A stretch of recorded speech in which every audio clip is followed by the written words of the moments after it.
Did you know Baby Doge is more than just a meme coin? One growing use case is digital payments and transactions. In the crypto world, speed and accessibility matter.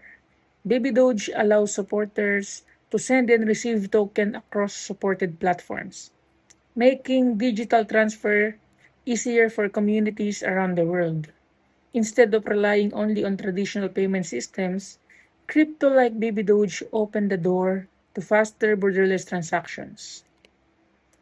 For many supporters, it's not just about holding a token. It's about being part of an ecosystem that continues to grow. From community engagement to expanding utility, Baby Doge is exploring ways to become more useful in every crypto activity.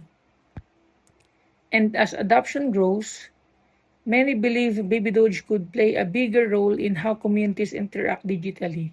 Because sometimes what starts as a meme can grow into something with real world use.